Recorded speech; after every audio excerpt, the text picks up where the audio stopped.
merci beaucoup de nous avoir accordé cette interview pour Nouvel Ob. C'est moi qui vous remercie. Vous êtes responsable d'organisations qui travaillent activement sur le développement économique entre la Turquie et l'Afrique, et notamment Turquie-Sénégal. Prochainement, il va y avoir un gros travail sur la question de l'agroalimentaire et de l'agriculture en Afrique. Est-ce que vous pouvez nous parler de ça? Bien sûr, merci de me recevoir à Yeni Shafak français. Effectivement, on travaille depuis déjà près de 15 ans pour le développement des relations économiques, commerciales, diplomatiques entre la Turquie et l'Afrique.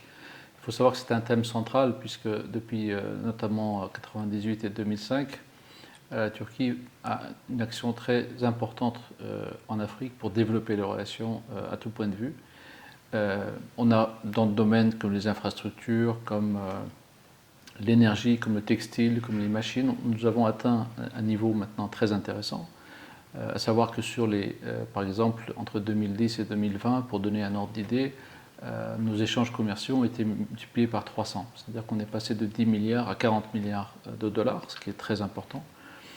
Et ceci, bien sûr, ne comprend pas la partie informelle. Il faut savoir que l'économie africaine a une très grande part d'informel. Donc c'est pourquoi maintenant, nous avons décidé, il y a quelque temps déjà, l'année dernière, de travailler plus activement sur la partie agriculture et agriculture, qui sont les deux leviers de croissance disponibles aujourd'hui avec le continent africain.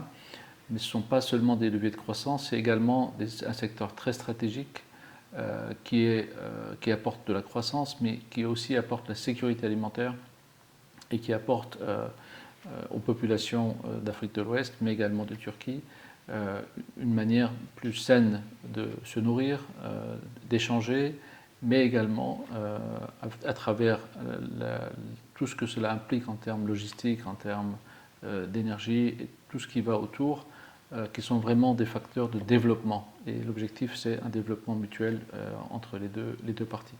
D'accord, donc au-delà du but économique, il y a un but aussi de prévenir, par exemple, tout ce qui est crise de famine en Afrique? Bien sûr, parce qu'on associe souvent l'Afrique avec la famine, ce qui, bien évidemment, est très réducteur, mais ne serait-ce que pour des raisons de changement climatique, par exemple, des problèmes liés à l'énergie, notamment les coupures d'électricité, aux problèmes de logistique, aux problèmes d'instabilité politique également.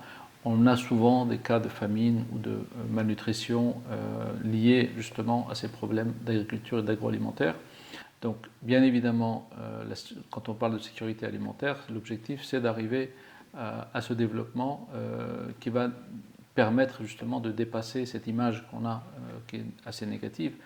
Mais d'un autre côté, il faut voir que ce secteur de l'agriculture et de l'agroalimentaire, historiquement, c'est l'Afrique qui nourrissait notamment l'Europe. On parlait du réservoir alimentaire de l'Europe pour l'Afrique de l'Ouest, notamment, et l'Afrique du Nord. Mais il faut savoir qu'aujourd'hui, le gros problème en Afrique, c'est le modèle économique. Toutes les principales productions sont des productions de rente, à savoir le cacao, le café, etc., qui sont des produits qui ne sont pas destinés à nourrir la population, mais qui sont destinés aux marchés, notamment ex-coloniaux, les marchés européens.